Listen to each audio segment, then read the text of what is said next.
Misalnya bara'atul ikhtitam, mana tajuk yang terakhir di bawah apa ni Kitabul Wahyi ni, iaitu fakana dzalika akhiru sya'ni Hiraql. Tu. Begitulah akhirnya keadaan Hercules.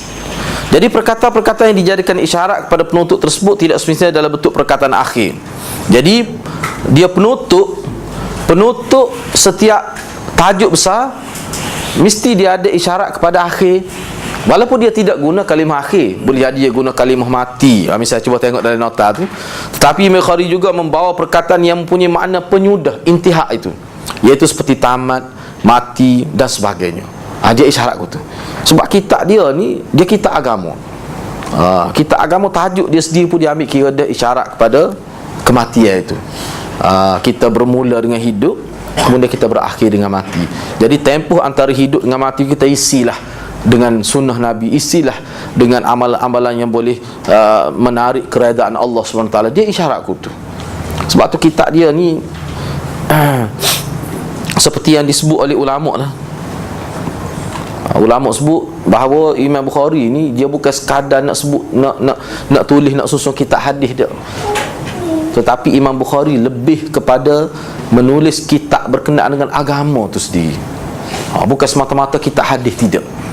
Sebab itulah kitab Imam Bukhari, kalau ulama dulu adalah merupakan sukatan wajib dulu, tapi sekarang ni benar kitab Bukhari ditinggalkan. Kalau di universiti pun kitab Bukhari ni pun tidak dibaca sepenuhnya. Dia ambil bab-bab sikit-sikit gitu, tak baca. Sebab 4,000 lebih hadis, tak baca. Sebab guru saya pun 14 tahun, tu 2 kali dah seminggu tu. Mula-mula sekali seminggu. Dia kata lama ni, buat 2 kali. Berkali kalau sekali seminggu tak tahulah. Tapi dia syarah tu panjang lah. Baik, tak apalah. Tujuan beliau membawakan isyarat permulaan dan penyudah sebab permulaan bab bagaimana bermulanya datang wahyu. Mula-mula datang wahyu itu bagaimana permulaan datang wahyu. Jadi ada isyarat pada mula. Sebenarnya banyak kalau dalam kitab dia sebut itu isyarat bahawa bijak setara mana manusia ni, kukuk mana kita ni, dia ada permulaan. Itu sifat yang membezakan kita dengan Allah SWT. Banyaklah isyarat-isyarat Imam Bukhari itu. Allah dia tidak ada permulaan. Kita ada awal, Allah tidak ada awal. Kita ada akhir, Allah tidak ada akhir. Dia macam isyarat. Termasuk belakang dengan tauhid, dengan akidah, termasuk belakang tu. Sebab tu kata dalil tu. Sebab itulah hadirat dia Bukhari ni, bila kita belajar kita kenapa patutlah tinggi sangat pun kitab ni. Kita kenapa? Tapi kena ngaji ni lah, kena ngaji cara gini lah. Dia ngaji lagu ni jadi lambat, kadang-kadang 2-3 kali kuliah tak caw ke hadis. Main falsafah dia tu. Tapi waktu falsafah Islam. Kerana Imam Bukhari ni dia gini, Imam Bukhari ni setiap apa dia buat semuanya berkait dengan hadis. Sebab dia jadi jibillah, dia panggil. Jibillah ni mana hidup dia tu jadi macam hadis. Dia hidup dalam hadis. Tu Imam Bukhari. Jangan pula kita kata apa tu, jahil lah dia tentang tafsir. Tidak. Kita nak tahu setara mana kedudukan tafsir, kita boleh tengok dalam kitab tafsir. Saya tak ingat mana kitab yang keberapa, dia ada khusus tajuk tentang tafsir Quran ni. Sebab dia kitab jamik, dia panggil. Kitab jamik ni kitab lengkap. Ada belakang dah tu kitab bab taharah, bab ibadat, bab muamalat, munakah, komplit, lengkap sebagai sebuah kehidupan. Hak Nabi bina 23 tahun. Hak kita kata al-Islam tu ya'lu wa la yu'la alaih tu, tu benda tu ada belakang dalam ni.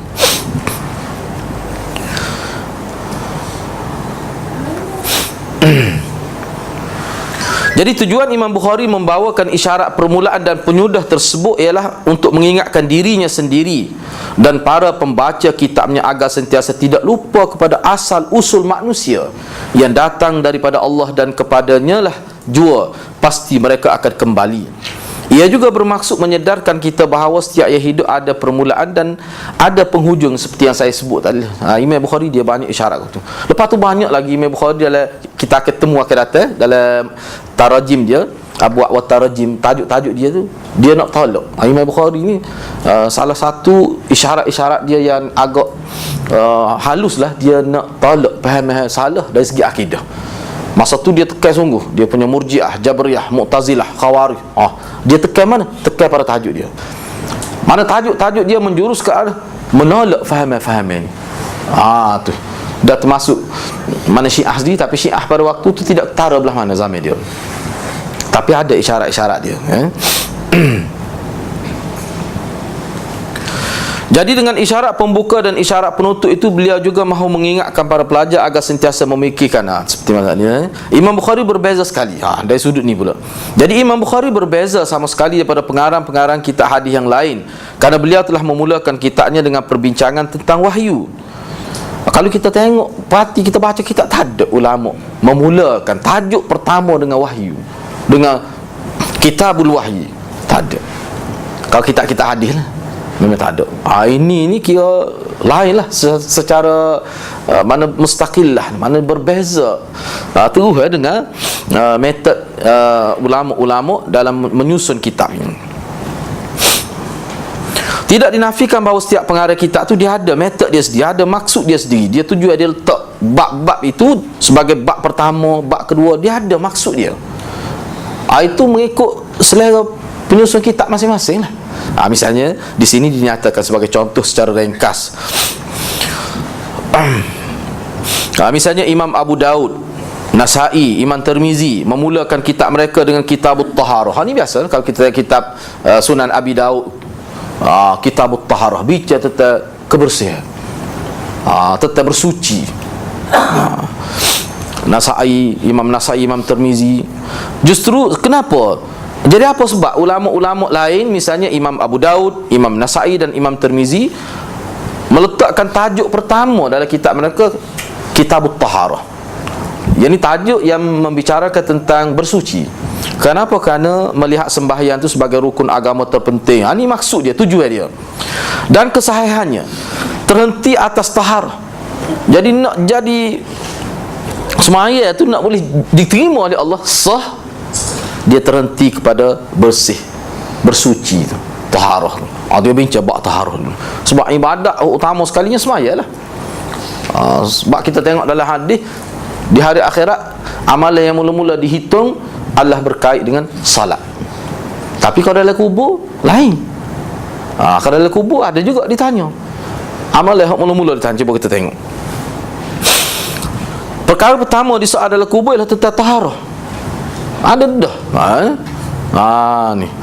Jadi perkara di dalam kubur berdasar, kita akan jumpa lah kena dalam hadis. InsyaAllah kita akan jumpa. Bila kita belajar kita akan jumpa lah hadis ni.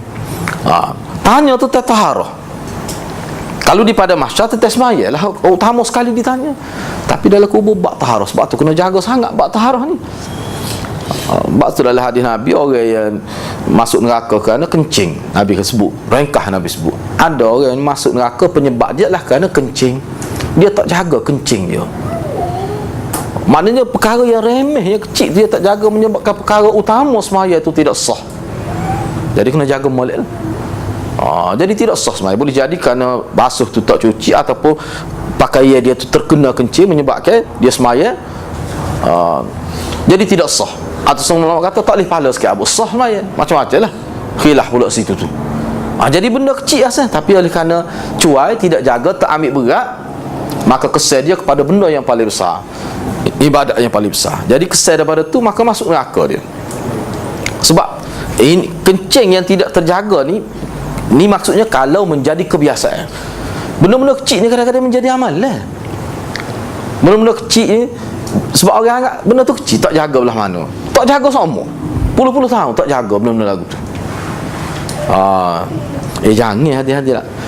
Saya pengalaman kita duduk ngaji hadis ni, dia mari pada dia ni kira siapa penceng tu, orang cerdik lah. Dia kata rupanya lepas mandi junub ni tak payah ambil semaya dah dia. Dia tanya, kita duduk ngajar bebek ni, duduk ngajar ni. Dia kata dia kata daripada dulu duduk amal, ingat kata boleh selepas mandi junub ni dia ambil air semaya pula. Dia ingat mandi junub sekadar nak bersih tu, untuk semaya tu tak boleh, dia kena wuduk juga. Berat. Jadi bila dia gigi dia terliput baru dia tahu. Padahal dia pencen tu. Oh gitu dia tu ni baru dengar. Pelik kan lah. Nak buat macam mana nak? Itu sebab tu zakir fa inna zikra tanfa'ul mu'minin. Kita pun heran dia apa yang kita mau. Nak buat macam mana? Sedangkan dalam hadis Nabi maknanya ambil air semaya dulu baru mandi junub. Nah. Tu Nabi, cara Nabi dalam hadis riwayat sahihnya. Jadi tukar dia mandi junub tu baru dia ambil air semaya. Hot tu hidup amal sampai pencing. Tu jadi walau bagaimanapun itu kebaikan dia ni bila dia pergi dengan kuliah tu, dia jumpa amal kita pun ada pengalaman ni lagu tu. Rupanya silap kita duk buat dulu. Sebab tu dia kena ada tasalsul, maknanya pengajian dia kena ada berterusan, jangan berhenti. Sebab tu guru saya dulu hari akhir khatam daurah kita minta dia bocak, dia tekan tu ya. Guru saya Maulana hari kita buat jamuan sikit hari akhir, bukan lewat saya, lepas pada saya ada pelajar-pelajar kita beberapa tahun lepas panggil dia sebut tu. Belajar ni istilah habis ni tak ada sebenarnya belajar. Bila habis daurah ni itu baru kaedah baru. Kita perlu kembangkan pula ilmu tu dalam bentuk pembacaan, dalam bentuk mengajar dan sebagainya. Jadi dia sebutlah. Maknanya jangan putus ilmu tu. Putus ilmu tu maksud dia hanya kita ni profession kita sebagai apa pun kita kena ada sama ngaji ni lagu ni di masjid ke, ikutlah biar ada. Tentu dah dengan kita sebagai kita kata warga kerja ni, kita ni pekerja ada profession masing-masing dengan doktor, dengan engineer, mesti dah waktu kita amat terbatas. Tak apalah kita akan kukuk mana pun kita kena ejah je, ikhtiar je, biar ada masa untuk ilmu. Itu makna tasalsul. Jangan putus sibuk tak ada. Nak. Lepas tu bila tidak sibuk? Nah. Sekali seminggu tak apa. Tu sibuk setara mana? Sekali seminggu. Gitulah. Mana nak buat sepuluh pelajar tak lidah kita ni. Ni pun nengung dah lepas Isya ni. Saya tidak using permulaan kelas. Kita using ikhtitam. Sebab masa guru saya dulu pun kita pun kelih. Saya ni muka saya masa tu kita tidak kahwin ni. Mana 5 tahun ngaji kita kelih ni. Anak murid tukar sama. Guru sama. Anak murid ni ada syahid ramai syahid. Syahid. Bila habis 14 tahun tu dia mari berlaku. Sabar balik lagi. Punya ramai sangat. Sahabat Maulana pun kata, ramal kita nak buat anak. Duduk ngaji Bukhari. Cuma kan sebab dia cabar 14 tahun ni setengah tu tukar kerja macam-macam lah. Sebab itulah saya nak memperingatkan amalan perkara ni kalau kita sibuk tak 5 hari pun dia gini. Kalau kita tengok dalam kitab-kitab ulama, sebab tu apa sebab ulama kata ngaji ni tak boleh tinggal? Sebab dia tinggal sekali dia jadi luntur selalu tu. Dia jadi kurang selalu tu, dia panggil semangat tu, himmah tu jadi turun. Kalau 2 kali dia lagi turun. Dia kena jaga benar tu. Tu. Ni kita sebut lah, tapi benda ni payah nak buat ni. Tapi ulama-ulama ni memang lagu tu. Tu semangat dia tu. Supaya Imam Syafi'i misalnya. Siapa demam ketagi lagi ngaji. Tok guru dia siapa dia? Imam Malik. Imam Malik tu tok guru dia. Mula-mula dia ngaji kitab dengan Imam Malik. Selepas dia ngaji dengan mak dia, disebut dalam riwayat adalah satu cerita. Ni cerita ni masyhur lah. Patut esok kan tak mari. Hari ni ketagi tu pergi lagi ngaji Muslim, pergi lagi. Esok kan tak ada Imam Syafi'i. Imam Malik tanya mana Syafi'i? Kata demam. Mari boleh mari lagi, hari ni tak boleh mari dah. Tok guru kata kita cuti. Tok guru cuti ke anak murid tak mari, nak cari mana aku tu. Sekala anak murid cuti ke guru tak segar. Ni waktu hebat tak hebat dia punya kehadiran Imam Syafi'i tu. Siapa kih dia seorang cuti. Narai pada walaupun dalam kitab tersebut bukan kih kehadiran saja, kih dia tengok Imam Syafi'i ni, dia tok guru naik semangat bila tengok anak murid tu cerdik terlajuk. Bila Imam Syafi'i ada ke dia semangat mengajar. Tu Imam Malik. Sebab anak murid dia paling cerdik lah. Imam Syafi'i tu Baik, tak apa, itu sebagai peringatan lah. Kita kena bersedia lah waktunya. Dan saya pun bersedia juga dengan cara saya ni lah. Kita pun bersedia juga kemungkinan tu. Lah ni tak apa lagi lah. Bila dia masuk lama setahun ada je lagu lain. Tapi kena sabarlah, kena sabar. Baik, seterusnya cuba kita tengok seterusnya. Jadi perbezaan ni kita tahu secara umum, tak apa dah. Jadi kenapa setengah-setengah ulama, misalnya Imam Abu Daud, Nasai dan Tirmizi dan ramai lagi ulama lain memulakan kitab mereka dengan bab taharah ini, tajuk taharah ni. Kerana dia tengok semaya ni rukun agama yang sangat penting lah berbanding dengan, kalau kita nak banding dengan ibadat lain, maka semaya adalah sebagai imaduddin, tiang seri agama. Kadalah hadis Nabi sebut, man taraka salata muta'ammidan faqad kafara jihara. Kata adalah hadis lain, as-salatu imaduddin faman taraka faqad hamadaddin. Semaya itu tiada agama. Sesiapa meninggalkan salat seperti meruntuhkan agama. Mana berat tak berat semaya. Benda yang paling dururi itu, mengikut kajian sekarang ni, tokoh-tokoh akademik, kalau kita cek dalam internet, yang tidak semaya lebih ramai daripada yang semaya. Sama ada di peringkat sekolah rendah, peringkat sekolah menengah, peringkat universiti, memang peratus yang tidak semaya dia lebih ramai daripada hak semaya, hak tak semaya. Itu berat tu. Kajian secara khusus dibuat, minta maaf lah saya sebut ni, ni secara umum ini sebenarnya tak. Kok paling ketara di seluruh Malaysia adalah hak bawa taksi, kata pelik. Tak tahu apa. Itu yang paling berat. Saya pun kejut juga mula-mula. Ni 5-6 tahun lepas lah, betul tidak terbaru. Kalau terbaru saya pun tidak cek, tapi teruk lah. Tapi kalau kita tengok statistik Hakim Banjir bawah ni, tempat pusat mainan, teruk kat lah. Tak semaya. Maknanya berat. Maknanya kenapa jadi gitu? Sedangkan bila masuk dalam Islam, semaya mula-mula. Masuk saja mengucap dua kali syahadat, semaya mula-mula. Dia tidak zakat lalu, dia tidak haji selalu, dia tidak puasa, semaya mula-mula. Tiba-tiba waktu umat Islam dia gini lah, dia tak mudah. Sebab tu benda ni kita cubalah. Sebab tu bagi saya untuk menjadi pendakwah ni, dia banyak, semua peringkat ada. Misalnya kalau sebab itulah kita tengok dalam fiqh, kita akan datang, kita akan temu laki-laki siapa peringkat dia kena hukum ta'zir. Sebenarnya dalam peruntukan fiqh Islam, dalam peruntukan fiqh Islam, orang yang tidak semaya ni dia boleh dilaporkan kepada pemerintah dan boleh dikenakan penjara atas nama ta'zir. Setelah beberapa kali perlu ada kaunseling dan sebagainya. Dia ada tu hukum itu, kerana itu benda berat tu. Berat tu Tapi sekarang ni tidak cana lah. Kalau kita tengok sebuah sekolah tu tak, pelajar 2,000, musalla ni 50 orang muat. Kenapa jadi gitu? Dia kata muka masjid ada dah. Tak, maknanya maksud kitanya latihan solat tu tidak ada. Tu memang tak cukup lah. Tak cukup. Sepatutnya kalau 2,000 pelajar tu kena bersakat lah mana ruangan tu. Jadi latihan secara praktikal tu tidak ada. Waktu memang kebimbangan lah.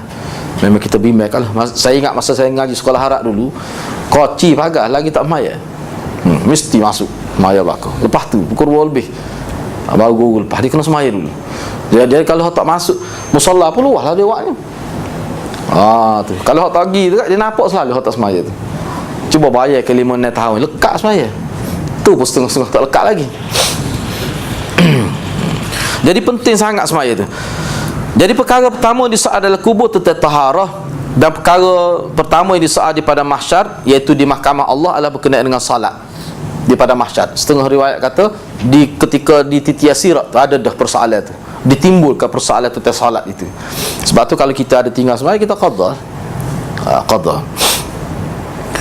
Jadi mereka memulakan kitab masing-masing dengan kitab taharah kerana peri pentingnya taharah itu, kerana dialah menjadi kita kata penyebab kepada sahnya amalan yang paling penting tadi, iaitu semaya itu. Imam Ibn Majah misalnya memulakan kitab sunan dia dengan ittiba'us sunnah. Imam Ibn Majah dia tidak kitab taharah. Mula-mula sekali ittiba'us sunnah. Ittiba'us sunnah maknanya ikut sunnah. Start mula-mula tu hadis yang berkait dengan keperluan, kemestian mengikut sunnah Nabi. Kerana apa? Apa yang hendak ditekankan oleh Imam Ibn Majah? Kerana dia melihat maksud dianya untuk memahamkan masyarakat Islam bahawa sunnah Nabi dan sunnah Khulafaur Rasyidin tidak diikuti, nescaya segala macam bid'ah akan meresapi dalam agama, dan seterusnya rupa bentuk agama akan terhapus, di samping asas agama pula akan terancam. Jadi Imam Ibnu Majah tekan sangat sehingga dalam bab pertama, tajuk pertama tekan dah kena ikut Nabi. Biar kita tak faham falsafah dia pun, jelas bila benda ni sarih, benda ni sahih daripada Nabi, kita buat. Biar kita tak faham pun.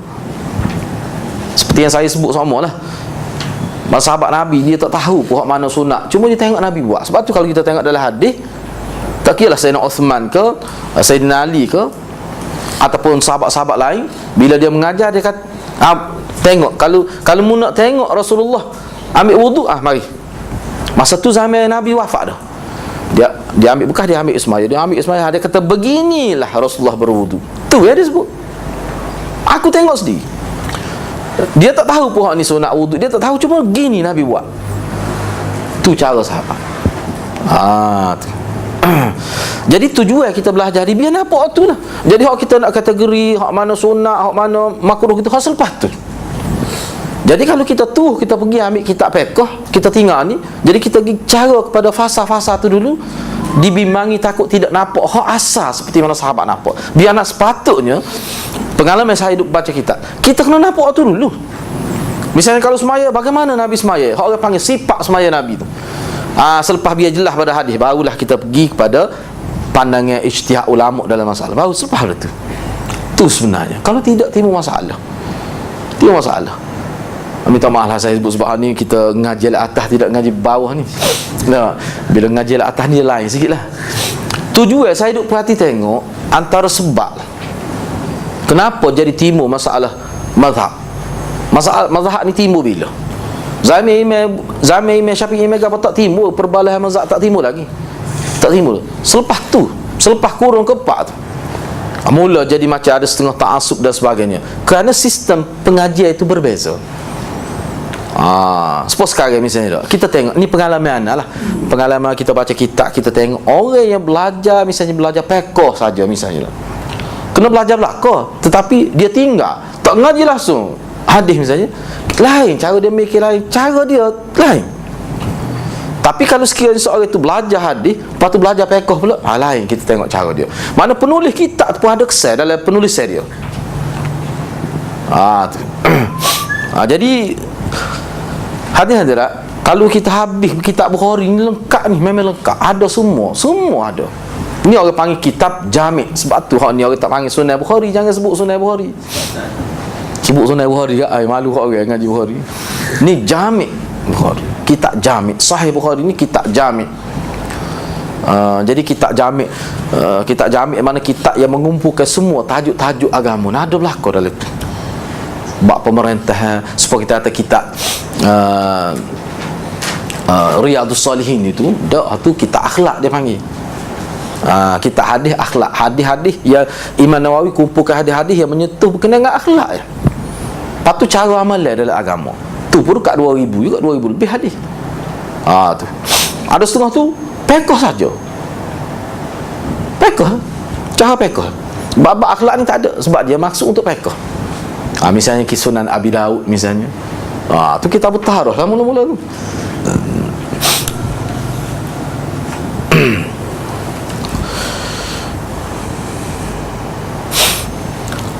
Jadi Imam Ibnu Majah jadi memulakan kitab dia dengan ittiba'us sunnah, dengan tujuan supaya kita ni, sebab sunnah dalam pemahaman ulama adalah hak Nabi buat dan hak sahabat buat. Hak Nabi buat ni maknanya daripada Allah Subhanahu Wa Taala, hak sahabat buat ni hak dia faham daripada hak Nabi. Sebab jadi kita kena terima tu. Sebab Imam Ibnu Majah ni dia susun antara ni, sini tidak detail lah sebutnya, sebab ni bukan perbincangan tentang Ibnu Majah. Sebenarnya Imam Ibnu Majah dahulukan ittiba'us sunnah tu sebagai nak memaklumkan kepada kita biar umat Islam ni tahu dalam agama ni benda yang paling asas, paling penting ikut sunnah Nabi dan sunnah sahabat.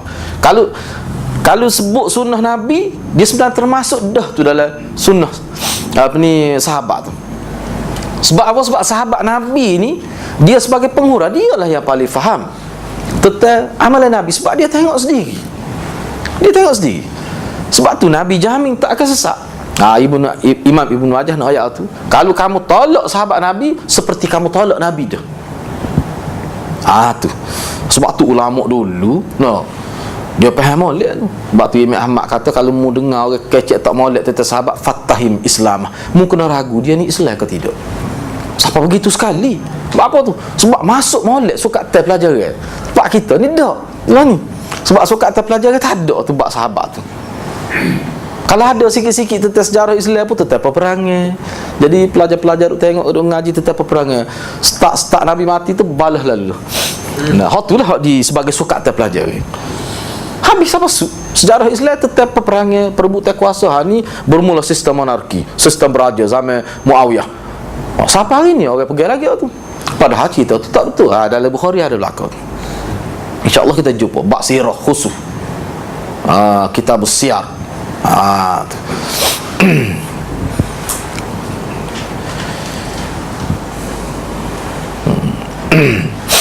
Oleh kerana para sahabat merupakan orang yang bertanggungjawab dalam menyebarkan sunnah Nabi SAW, dan mereka pula disuruh oleh baginda di dalam sabda-sabdanya yang berbunyi, Nabi arah sahabat.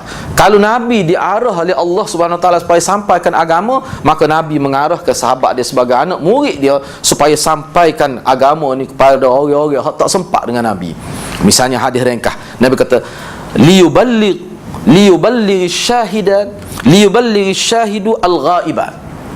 Orang yang hadir depan aku ni, sahabat-sahabat aku ngaji dengan aku, tengok aku, tahu hadis aku, wajib dia sampaikan kepada orang yang tidak ada. Ghaib sini maknanya bermula pada tabi'i.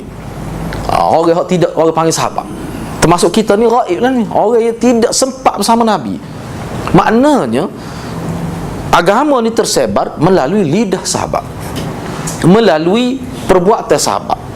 Jadi maknanya sahabat ni, sebab itulah Nabi kata ikut sahabat aku tak sesat. Sebab tu Quran pun memberi ta'dil pada sahabat. Dalam Quran banyak ayat-ayat yang menyebutkan bahawa sahabat ini adalah orang yang adil, ikut dia tak sesat. Satu riwayat pun mengikut Khatib Baghdadi, tidak ada riwayat yang menunjukkan sahabat itu sesat dan dia menyesatkan orang lain, tak ada. Satu riwayat pun tak ada. Kenapa? Lepas tu betul ke tak ada riwayat, tapi ulama sudah kaji riwayat itu tak betul. Kita nak riwayat yang betul. Tak ada. Tak ada benar-benar sesat daripada sahabat. Sahabat ada buat salah, langgar hukum agama, ada. Siapa berzina apa ada. Tetapi dia serah diri dia untuk dilaksanakan hukum. Dia hukum mati sahabat gitu. Sanggup serah padahal tak ada siapa tahu dia berzina. Itu makna adil. Jadi umat Islam itu perlu jadi sukatan itu seperti Quran. Sebab tu Ibnu Khaldun, Abdurrahman Ibn Khaldun dalam muqaddimah dia sebut, dia kata kalau kita buat kajian tentang sukatan pelajaran di zaman awal, generasi awal selepas sahabat, di zaman tabi'i, sukatan pelajaran tentang sahabat Nabi ni, dia gini sukatan tafsir. Kata Ibn Khaldun 12 tahun ke bawah hanya ngaji Quran je zaman tabi'i dulu. Dia ngaji Quran tu habislah dengan ngapa, dengan mula-mula baca, lepas tu bila dia hafal, lepas tu dia belajar makna, belajar tafsir. Kok asah-asah tu komplit semua berkait dengan Quran sampai umur 12.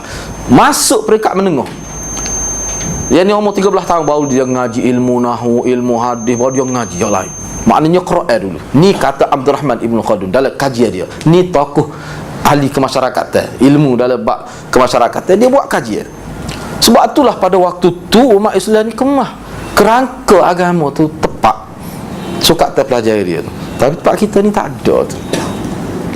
Mana anak tak semaya pun, ibu bapa tak using. Anak tak boleh baca Quran asal masuk universiti.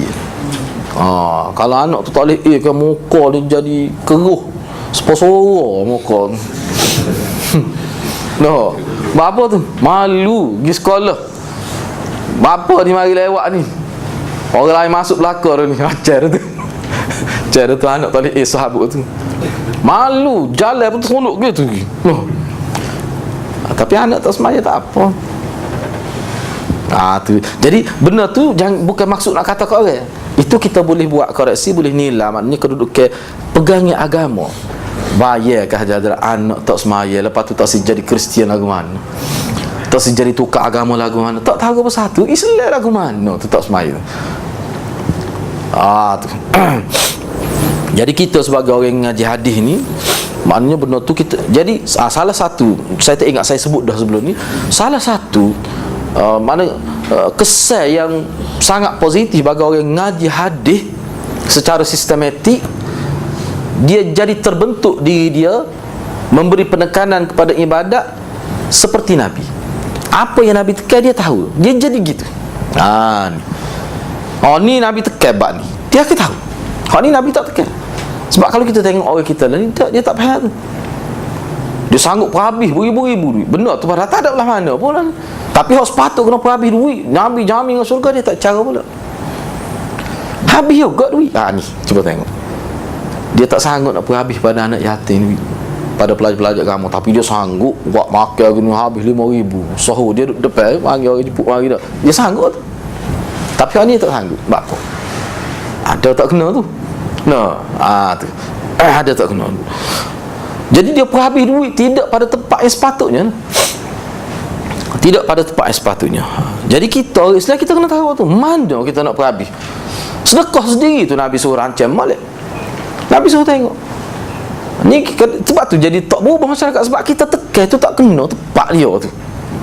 Jadi bila kita belajar ni, kita akan tengok. Misalnya semaya Jumaat, Nabi tekan. Lepas tu lagu mana cara tekan dia. Sebab tu hadirat kita kena belajar lah. Ada setengah orang tu, dia pergi sama maya. Iyalah dia, anak dia ke mana? Pak bini dia nak mai Jumaat pun tak boleh. Dia kena ada jaga-jaga semaya Jumaat. Rumah dengan bini, tu cara tu. Jumaat tu dia kena ada. Ni kat dia pergi bini tak rajin mai Jumaat, mai raya Jumaat bini. Tu tak kena tu. Dia kena tahu tu. Dia kena tahu. Baik. Lepas tu Nabi sebut lagi, ni Nabi sebut ke sahabat dia ni. Nabi kata, misalnya dalam hadis lain Nabi ni, liyalini minkum ulul ahlam wan nuha. Tu dia tak ada baris tu. Kalau baca tu nak baca lagu mana tu. Liyalini minkum ulul ahlami wan nuha. Nuha tu kata jamak. Ahlam tu jamak juga. Hendaklah, ni orang panggil, kalau orang ngaji bahasa Arab ni dia panggil jamak taksir, atas wazan fu'alun. Nuha. Hendaklah orang-orang yang bijaksana dan cerdik di antara kamu mengiringiku. Yang ni berada dekat di belakangku di sah pertama ketika semaya. Nabi sebut tu. Nabi kata hak duduk belakang aku ni mesti orang-orang pandai-pandai. Hak malah-malah ngaji duduk tepi kolah tu. Dia tak sebutlah itu tambah penterjemah tu. Tak ada situ tu. Apa Nabi ayat gitu?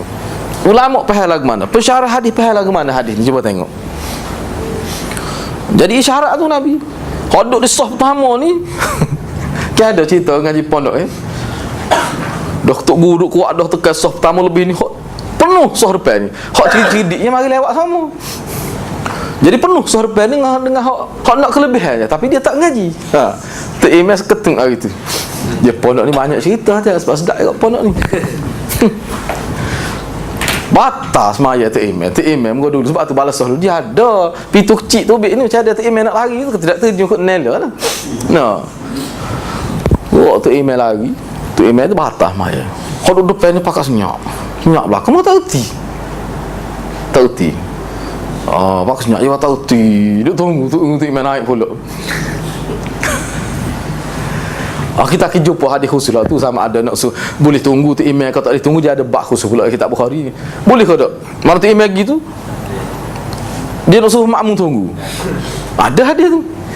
Nabi ada buat gitu. Kita akan jumpa. Maka anak Nabi kata, duduk sini Nabi. Lepas tu Nabi mari. Ada. Lepas tu lagu mana? Lepas tu hadis lain kata boleh ganti. Hak cerita dia nyok pondok ni untuk urus saya cerita. Masa saya ngaji, dia ngaji di Iraq, bukan Maulana lain. Saya ngaji fiqh dengan dia. Panggil Ustaz lah Iraq, dia ngaji benda orang alim jugalah ya asal. Dia kata akhir sekali hak duk sah dua ni betul tangan gitu mari belah sah. Betul. Dah tak ada orang lain. Tunggu dia kelih tak ada orang naik dah semaya. Kih dia orang lain dia belah. Allah tangan gitu bokor dia nak masuk pergi. Dia pergi jadi email. Dia tak ngaji lagu tu. Dah duduk depan, sebab tu Nabi suruh duduk depan ni tak boleh. Ada berlaku kan, dia malas sebutlah masjid mana. Masjid jemaah. Jadi ni memanglah nasah depan ni kelebihan. Apa kelebihan tu? Sebab dia cadang lalu nak berlaku apa-apa kecemasan dia ganti. Jadi ada kelebihan lah tu maksudnya. Bukan semata-mata sah itu. Makna orang duduk depan ni kena standby lah, kena ngaji ke mana cara dia kena buat biar melayakkan dia duduk depan. Ni berlaku dah ni. Tak jauh kau saya baru ni. Duduk belakang tu imam buat dia 5 orang. Dia tak reti satu. Kena lah main. Tak ada apa. No. Jadi tak boleh nak naik. Jadi semua salah orang duduk jalan. Jadi bila puk pergi depan, jadi tempat tu imam, jadi tu imam jadi di sana. Tu imam tu pun nak kasi upah ketai gitu tak berani juga dia pun. No. Lepas tu pergi tak saya duduk sah depan. Di mana orang paruk dia tak duduk sah depan kalau gitunya. Tu. Jadi cumanya walaupun benda ni berlaku dalam sembahyang ni. Liyanini minkum ulul ahlani wan nuha. Hendaklah orang-orang yang bijaksana dan cerdik antara kamu mengiringku, ni yang berada dekat di belakangku ketika bersembahyang. Maka kerana itulah Imam Ibnu Majah membuat bab manakib sahabat selepas bab ittiba' sunnah. Ittiba' sunnah ni berkait dengan Rasul. Rasul ni serpai murid imam. Tengok dia punya falsafah tajuk dia tu. Maka Imam Ibnu Majah buat tajuk kedua, ni bab sahabat pula. Sahabat lah layak duduk belakang Nabi ya. Jadi kita nak tabi yang duduk belakang, walaupun tak nampak Nabi pun nampak sahabat tu selamat dah. Tu jauh syarat dia tu. Tiba-tiba kita suka tak ada tu. Tu sedih. Umat Islam tak nampak tu. Jadi biarlah kita kata nak wan, kita pun tidak nak, kita sebut kita bukan maksud nak kutuk orang dulu. Jadi kita sekarang ni tak nak buat lagu mana? Suka tak ada lagi. Anak kita pergi sekolah tak kejut pun ilmu lagu ni. Saat ni Abdul Hamid Ibn Khaldun kata tabi'i dulu, dia kata zaman tabi'i dulu dia ajar tentang sahabat ni supaya dia ajar tentang Nabi. Maknanya kalau dia ajar anak dia Quran, maka hadis pun setahu tu lah juga. Sistem khatam Quran ada zaman tabi'i, sistem khatam hadis ni ada. Baca hadis. Mana setahun-setahun tu habis hadis. Baca sama hadis, ulas sama. Benda dia ulas. Itu pengajian. Sebab kita kan Quran ulas sama. Habis setahun sekali, 2 tahun sekali, sebulan sekali. Hadis pun begitu juga. Dan ni berlaku di bumi India, di Afrika pun berlaku lah ni setengah-setengah tempat mana. Dia ulas sama. Tempat kita ni pun rasanya ada juga di Sri Talin, khatam. Misalnya Bukhari 4,000 lebih hadis nak. Bapa tidak baca khatam, habis tiap-tiap tahun. Sebab tu kena buat. Dan insya-Allah di dunia kita nak buat lah. Kita nak baca saja, baca terjemuh, tak huraf. Nak huraf tahan-tahan gini. Kita nak buat dalam bulan Ramadan insya-Allah. Tu sebenarnya. Khatam pun kita baca Quran. Baca Quran biar khatam patah hadis pun begitu juga. Biar lepas asar pun 3 hadis. Tak habis bulan Ramadan, tak apa. Baca sama, baca terjemuh. Supaya orang tabligh duk buat tu. Tu betul tu. Lepas tu dia kata, ngaji tak belah mana nak baca hadis. Dia ada jenis syaitan-syaitan lagu ni. Allah dia kata nak mengaji SRP, LCE ke dia panggil dulu. LCE dulu. LCE pun tak apa nak baca hadis. Dia tak erti sebenarnya. Nabi sebut dalam hadis kan. Dalam hadis Nabi sebut khusus untuk orang-orang yang tak mengaji, tapi dia boleh baca hadis kok. Tapi kalau dia ikhlas molek, dia dapat kelebihan. Sampai muka dia cerah ada. Orang nampak seri muka dia. Supaya orang ambil ismail kan nampak cerah muka dalam hadis. Boleh juga tu. Nabi kata man sami'a maqalati fahaddatsahu kama sami'a. Regah. Siapa dia dengar hadis aku, dia tahu sama ada tahu melalui kitab ke apa, maka dia pun baca, dia cerita kepada orang seperti mana dia dengar, tanpa ubah tak ada apa. Dia tak ngajar apa, dia baca gitu. Hak tu boleh dah. Naddarallahu mra'an, permulaan hadis tu. Naddarallahu mra'an ni mana Allah akan beri cerah bercahaya. Nampak macam cerah muka tu, walaupun dia gelap, kita legai apa-apa. Supaya kita kata bila pun, tapi muka dia ada seri, tepatnya ada seri, nadar berseri-seri muka. Sehingga kalau gelap tu jadi nampak macam tubik sikit cahaya. Orang tahu lalu ni pokok dia panggil muhajjalah ni. Pokok muhajjalah ni. Boleh tu, tak ada masalah. Tak perlu takut dah. Sebab apa? Sebab kita tak huraf apa. Lepas tu kawan tu tak faham. Sahabat Nabi pun bukan faham semua. Sebab tu kita tengok sahabat Nabi tak ada huraf-huraf hadis. Hak huraf hadis ni sahabat-sahabat besar-besar ni. Hak hebat-hebat ni, hak lain tu jangan dia pakai ikut gitu. Pakai kita juga serupa ya. Zaman kita, zaman sahabat ni, mana lapis kategori masyarakat serupa ya. Sama je. Tetapi bukan Sayyidina Abu Bakar saja masuk surga. Hak duk belakang sekali masuk surga juga. Apa tu? Ittiba' sunnah. Sebab tu Ibnu Majah tekan sangat ittiba' sunnah tu. Jadi nak ittiba' sunnah lagu mana? Sebab kita tidak, itu Nabi. Hak penting ke dia? Berdasar pada hadis-hadis. Nabi kata hak duk belakang aku, maknanya hak bersama Nabi tu, sahabat. Jadi maknanya sahabat ni penting. Sepenting kita faham tentang Nabi. Sebab tu dia mari tajuk kedua dalam kitab dia, bab sahabat pula. Bab sahabat. Manaqib sahabat selepas bab ittiba' sunnah. Apa sebab Imam Ibnu Majah buat begitu? Apa sebab? Ini kerana jika para sahabat diragui dan dipertikaikan, nescaya agama yang dibawa mereka juga akan diragui dan dipertikaikan. Imam Muslim berpendapat, ni hak lain pula ni. Jadi maknanya mengikut Imam Ibnu Majah, sahabat Nabi ni kalau dipertikai sahabat Nabi seperti pertikaian Quran. Itu sebenarnya. Imam Muslim, anak murid Imam Bukhari, berpendapat isnad, yakni sanad itu merupakan penentu untuk mengetahui sama ada sesuatu riwayat itu boleh diterima ataupun tidak. Jadi satu-satu hadis nak dikira sahih, dhaif, maudhu', dia kena cek salah satu benda yang paling asasnya adalah perawi dia tu. Hak orang panggil sanad itu. Jadi penting sangat tu. Jadi Imam Muslim tinjau pula hadis dia tu dari sudut tu. Sebab tu dia mari, sebab tu kitab Muslim ni sebenarnya satu kitab hadis yok mari banyak. Kadang-kadang satu tajuk tu banyak hadis berjala-jala. Dia nak ayatnya sanad. Kalau nak belajar sanad, wajib belajar kitab Muslim. Tu pula dia pergi. Kenapa? Kerana sanad itulah yang menjadi penentu. Kita boleh nilai. Sungguh-sungguh hadis ada 100 tahun orang duk kata hadis. Tiba-tiba bila ulama mari Allah lahirkan ulama, cek rupanya tidak hadis kata-kata ulama. Saya ingat lagi hubbul watan minal iman, masa duk mengaji sekolah Arab ni. Masuk dalam hadis kita, masuk dalam kitab hadis. Qala Rasulullah, hubbul watan minal iman. Cintakan tanah air sebahagian daripada iman. Ngapa tak? Lepas tu banyak lain. Lepas tu tajuk. Bila kita ngaji, rupanya kata-kata ulama, bukan hadis pun.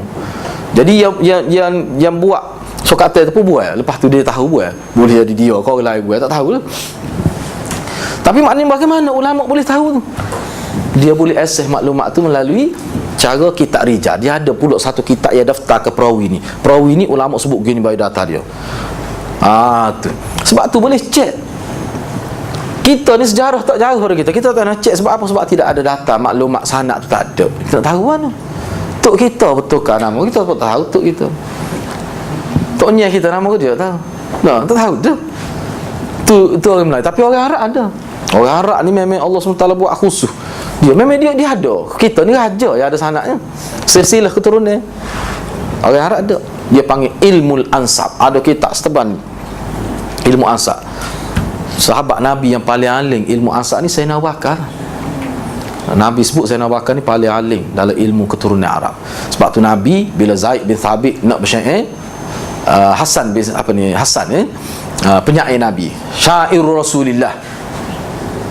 Nabi kata kalau mu nak syair, dia gini, zaman Nabi kita jumpa oleh Bukhari, pokok kafir Quraisy ni dia ada penyair dia hebat-hebat lah. Syair digantung kalau muka Kaabah pokok dia tu. Dia pun bersyair. Bersyair tu dia kutuk keturunan Rasulullah. Dia kutuk pokok ni. Mana bersyair kutuk keturunan. Tu perangai apa-apa Arab jahiliah. Jadi Hasan ni nak jawab lah. Nabi kata nak jawab molek sikit. Kalau mu tak tahu lama, kita duk kata, duk jawab balik, tiba-tiba kena keturunan kita kita duk balas tu. Beringat sikit mu kena tahu molek. Kena kita tanya Sayyidina Abu Bakar. Nabi suruh kita tanya Sayyidina Abu Bakar. Mu nak kritik siapa? Nak kritik keturunan, nak ayat keturunan tak molek, nak balas tu kena tahu. Biasa Sayyidina Abu Bakar ayat ni keturunan ni kali pot darah mu. Ni keturunan mu ni kena beringat sikit. Sayyidina Abu Bakar dia tahu tu. Dia panggil ilmul ansab. Dan ilmu tu selepas Sayyidina Abu Bakar paling tahu, paling alimnya antaranya Aisyah, anak perempuan dia. Aisyah radhiyallahu anha. Ni antara perempuan yang setanding lelaki dalam menguasai ilmu keturunan Arab. Bisa dia. Kita kena tahu Aisyah ni Nabi sayang dia kerana lima kepakaran dia. Aisyah radhiyallahu anha, dia orang alim. Aisyah ni pertama sekali dia mahir tempat ilmu tafsir, ilmu tentang fiqh rumah tangga, lepas tu sastra Arab dia tahu, lepas tu dia tahu juga tentang ilmu keturunan Arab ni, lepas tu satu lagi ni ilmu tip perubatan. Sebab dia antara yang merawat dalam peperangan Badar, peperangan pertama Nabi. Dialah antara yang menjadi macam kita doktor lah, rawat orang sakit. Tahun kedua hijrah, awal tahun kedua hijrah. Ni tahu kau tu. 7 tahun kau tu. Agak-agak lah. Nak kau tahu tahun kedua tu boleh rawat dah orang sakit dalam peperangan. Piko Grebon pergi Minai tengah-tengah medan perang. Umur 7 tahun ke lagu tu. Saja tanya itu. Kalau 7 tahun maknanya lagi cerdik lah kalau lagu tu.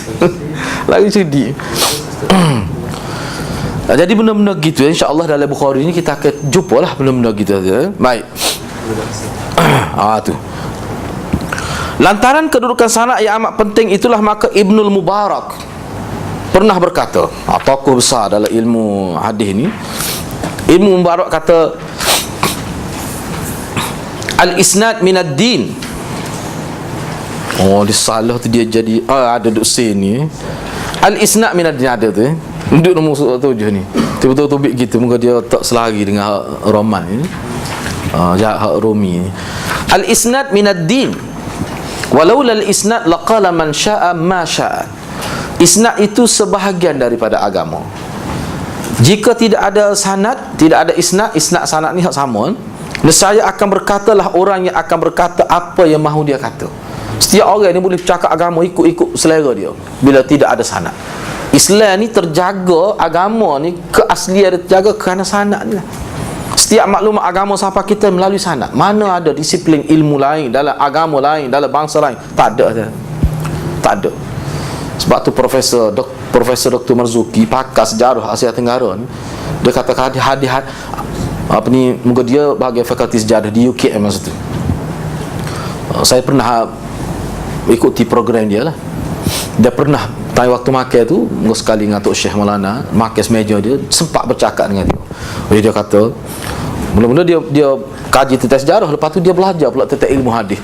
Dia kata kalau nak guna metodologi ilmu hadis, kita nak nilai kesahihan fakta sejarah, kena tutup fakulti sejarah. Tak boleh amal. Sebab anda sebut tu Mak Indra tu lah. Orang ni kata Mak Indra ni komen ni etis lah, tak percaya pada adanya tu. Hak ni kata dok dia ada balasah lautan duk ngajar Quran. Dia tu ustaz macam-macam ngaji pondok gini. Lepas tu dia nak ngesah mana? Kalau dia kata dia ni teruk faham salah.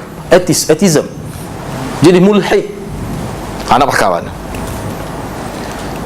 Lepas tu dia mati dalam macam-macam lah kata. Dia nak pakai mana tu? Tu sejarah tu. Padahal tak jauh daripada kita tu. Dia ambil merdeka tu tak. Itu selepas maknanya ketika tu tak jauh daripada kita tu. Tapi oleh kerana tak ada sanad lagu tu dah je. Nak kata nak tentu pun tak boleh. Akhir sekali terpaksa ambil maklumat di London.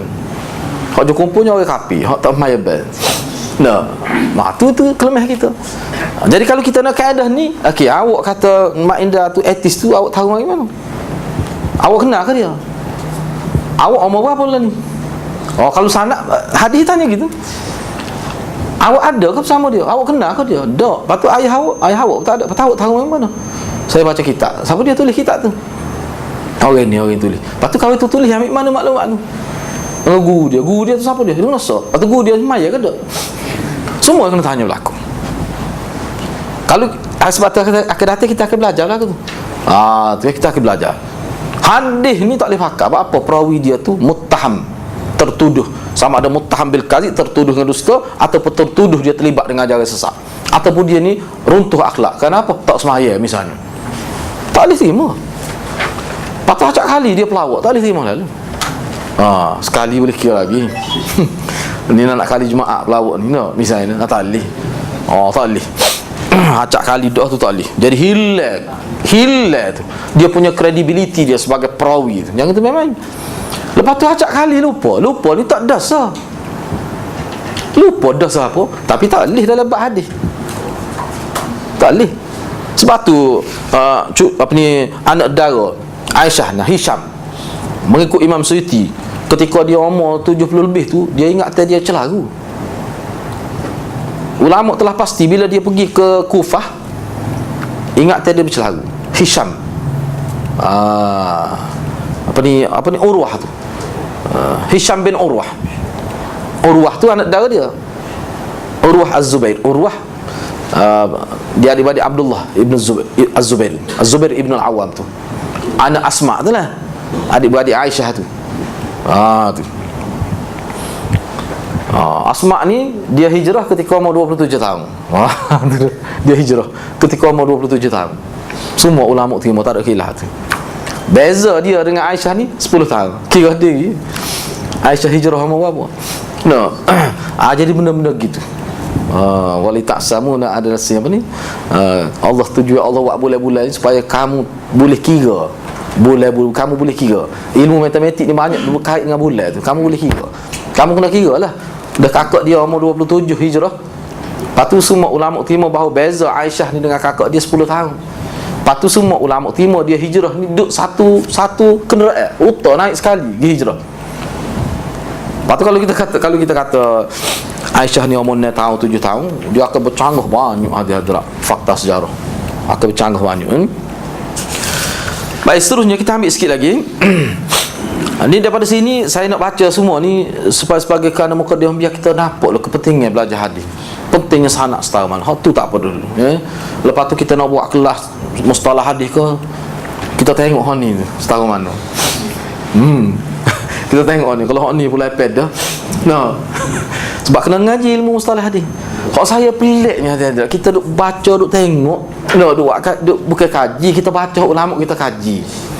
Kita ni tidak siapa berhak mengkaji, mana kita baca ulama tu, nak kita tengok zaman dulu lah. Pengajian hadis, pengajian mustalah hadis bukan ilmu di peringkat universiti, ilmu peringkat kampung gini ya. Sebab tu kita ni kita kena buat mari tu suka pelajar universiti tu kena buat mari tu orang kapur layak mengaji tu sebenarnya. Bukan kata tak layak. Cuma kita tu untuk biar sesuai dengan level. Jangan tu habis tak proses kabur kereta pun kena ubah nak mari sini duduk dia orang putih ni. Dia kena dia tansik itu. Dia ada kesesuaian dia tu. Kena lagu tu. Tak boleh tunggu dah kita. Kalau tidak berat duk main hak tu duk ulang kita tu ya no. Tak gerak. Zaman lah ni. Orang berubah, rata orang berubah. Kita duk pegang hak tu kemah-kemi, cabut baru tak lepas lagi. Tak boleh. Kena ubah dah. Kena ubah. Misalnya benda yang paling mengaji ilmu maqasid. Biar kita ni faham maqasid syariah. Ilmu hak tu penting tu. Adalah di Kelantan kita ni ramai orang ahli dalam bidang ni. InsyaAllah mana kalau ada kemampuan kita boleh panggil dia untuk bawa kita ngaji. Baik, cuba tengok lagi. Saya ambil sikit lagi.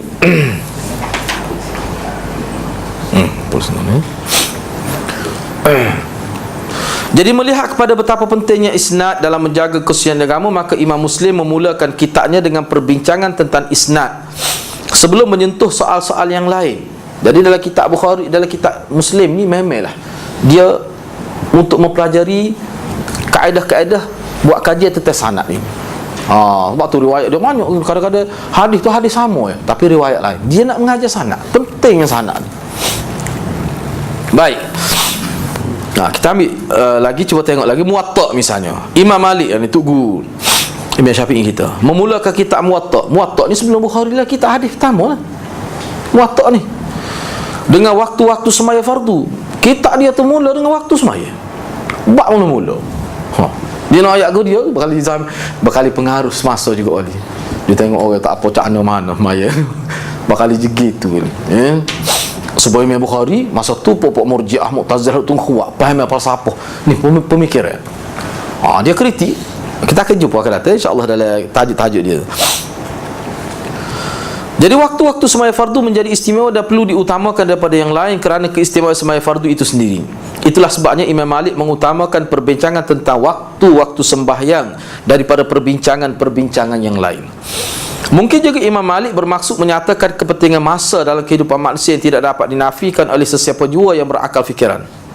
Jadi Allah sendiri selalu bersumpah dengan menyebut masa-masa tertentu untuk menarik perhatian manusia kepada kepentingan masa dalam kehidupan mereka. Apabila Imam Malik memulakan kitabnya dengan perbincangan tentang waktu-waktu sembahyang, bererti Imam Malik mahu menyatakan bahawa antara waktu atau masa yang paling berguna dan berharga buat manusia adalah waktu dan masa sembahyang fardu mereka. Dan dalam hadis sebut selepas sembahyang fardu ni lah afdal, antara satu waktu masa yang afdal doa, mustajab doa, itu antaranya. Jadi kita doa lah, masing-masing kita doa, masalah kita doa. Nak akad tangan atau seakad tangan itu boleh lah ke doa, ya pastinya doa tu. Tak ingat ke bahasa Arab, ke Melayu, penting sangat doa ni. Siapa mendorong Imam Malik, mana letak tajuk pertama? Baik, Imam Ahmad pula. Imam Ahmad ni tu guru Imam Syafi'i ni. Imam Ahmad ni, lepas tu dia pun dia kata dia nak murid Imam Ahmad sebab dia ada juga ambil ilmu dengan Imam Syafi'i. Jadi bagi gitu lah. Imam Ahmad telah menyusun kitab hadisnya yang sangat masyhur itu dalam bentuk musnad. Dalam bentuk musnad. Ni lah, benda-benda gini lah yang maknanya perlu itunya. Tak apa, saya ni ingat nak berhenti setakat tu, cuma nak sebut musnad tu apa dia. Jadi Imam Ahmad menyusun kitab dia dalam bentuk musnad. Di dalam kitab musnad, seseorang pengarang akan mengemukakan hadis-hadis yang diriwayatkan oleh seseorang sahabat secara berasingan, tidak kira apa pun topiknya. Apa yang penting ialah segala riwayatnya. Sejauh yang diketahui, pengarang akan diletak ke satu tempat, dan ini tentunya akan memudahkan pembaca untuk mengetahui hadis-hadis seorang sahabat. Jadi Imam Ahmad ni dalam sunan dia tulis kitab dia Umar, misalnya hadis Sayyidina Abu Bakar, dia mari letak setepak. Hadis Sayyidina Umar, mari belakang banyak mana hadis Sayyidina Umar, dia tahu, dia letak setepak. Tak kira ada tajuk ke apa. Tu salah satu makna musnad. Dia musnad ni ada 3 makna. Ni saya ambil dalam kitab ni, saya nak sebut ni. Salah satu makna Tok Syekh saya sebut sini ni dalam nota ni, dia ambil makna yang pertama. Dia ada 2 lagi makna yang lain musnad ni. Kena tahu ni istilah ni. Malam-malam gini mak istilah gini tahu lah mana no. Tak apalah kita sebutlah, tak ingat pun alhamdulillah, tak ingat pun alhamdulillah juga. Sebab tak ingat ni pun boleh masuk surga, tak ada masalah. Asal kiamat kamu cuma ni satu ilmu. Sahabat dulu pun tak tahu ni dalam bentuk disiplin ilmu lagu ni, tak ada masalah, cumanya sebagai ilmu. Jadi sanad musnad ni, bila kata Imam Ahmad tulis kita ada dalam metod musnad yang memberi erti 3 perkara. Salah satu daripada 3. Yang pertama, maksud musnad itu al-hadithul marfu'ul muttasilu sanadan, yakni mattasala sanaduhu min riwayatin ila muntahah marfu'an ila Nabi sallallahu alaihi wasallam. Maksud musnad ialah hadis marfu'. Hadis marfu' ni hadis hak ada sebut Nabi. Hak disandarkan kepada Nabi. Yang kalau ada sahabat buat, misalnya sahabat buat gini-gini, dia tak ada sebut Nabi, tu dia panggil asal sahabat. Hadis juga tapi tidak marfu' dia panggil. Ni kalau sahabat sebut ada Nabi buat gini, tu marfu' sebab dia kait dengan Nabi. Sebab sahabat dia tak akan bohong. Tu marfu' yang bersambung sanad, yakni sanadnya bersambung daripada seorang perawi kepada seorang perawi siapa habis siapa sebab kita akan baca sanad selepas ni. Sanad Bukhari daripada guru saya, mana tidak boleh tak sendiri nama. Dia ada tak ada kita supaya hadis tak jadi naik dah hadisnya. Tak ada sahih dengan ada kita je. Cuma letak mana hak kita ngaji kita tengok daripada saya, daripada guru saya Maulana Asri, dia ambil guru sampah pada Nabi ni. Mana setiap kali hadis tu kita tengok, kita boleh susun, kita tengok tu segar ngaji hadis tu. Walaupun kita ni ada tak ada pun tak bodoh hadis tu nya. Tapi biar bersambung tu. Ni kelebihan kamu. Nanti lepas ni kita tengok, cuba letak tulis di rumah. Nak buat seje, nak buat gapo sanad Bukhari. Patut orang kata, ngaji Bukhari baru 2 malam baru kata. Tak apalah. Segar tengok tu. Kita tengok, kita baca. Saya ambil dengan guru saya Maulana, dia ambil dengan Syah Waliullah gini pula. Rasyid dengan guru berapa pada Imam Bukhari. Start pada Imam Bukhari, kita sambung hadis ni. Sambung sanad dalam kitab ni, sambung. Dia gitu. Patut maya lagi tak tahu lah ngaji tahu semua no. Jemaah jari-jari lagi kita buat benar. Sebab tu je kalau ngaji ni insya-Allah. Kalau ngaji itu sungguhlah. Baik, yang kedua, makna yang kedua. Makna yang kedua, musnad dengan makna yang kedua, kullu kitabin jumi'a fihi musannadat. Makna setiap kitab yang dihimpun ke dalamnya musnad-musnad ataupun hadis-hadis setiap sahabat yang diriwayatkan oleh sahabat itu saja. Misalnya musnad dia kumpul Sayyidina Bakar. Hadis Sayyidina Bakar berapa ada? Kita boleh tahu hadis Sayyidina Bakar ada berapa. Setakat Imam Muslim tahu. Dia kumpul. Walaupun dalam tajuk-tajuk yang berbeza. Boleh jadi hadis ni bicara tajuk ni tak kira lah, dia letak sekali. Mana kita boleh tahu sahabat Nabi. Kalau Abu Hurairah kat panjang, Abu Hurairah paling banyak. Gitu. Yang kedua, yang ketiga, makna musnad, bila sebut musnad, bila disebut secara mutlak, secara itlak, secara bebas, bila sebut secara umum, musnad ni maknanya sanad tu sendiri. Ada juga tiga makna tu. Sanad hadis tu sendiri. Tetapi yang dimaksudkan oleh Imam Ahmad dalam kitab dia ni adalah musnad dengan erti hadis-hadis hak riwayat sahabat. Jadi dia kumpul, misalnya Sayyidina Bakar, dia letak setepak. Gitu. Itulah makna dia, maksud dia. Jadi gitulah. Mudah-mudahan dengan istiqamah kita mempelajari kitab Imam Bukhari ni, banyak insya-Allah kita akan dapat ilmu ni banyak. Cuma itulah kita kena berdoa lah, mudah-mudahan Allah SWT beri kekuatan kepada kita supaya kita ni istiqamah. Istiqamah dalam belajar ni.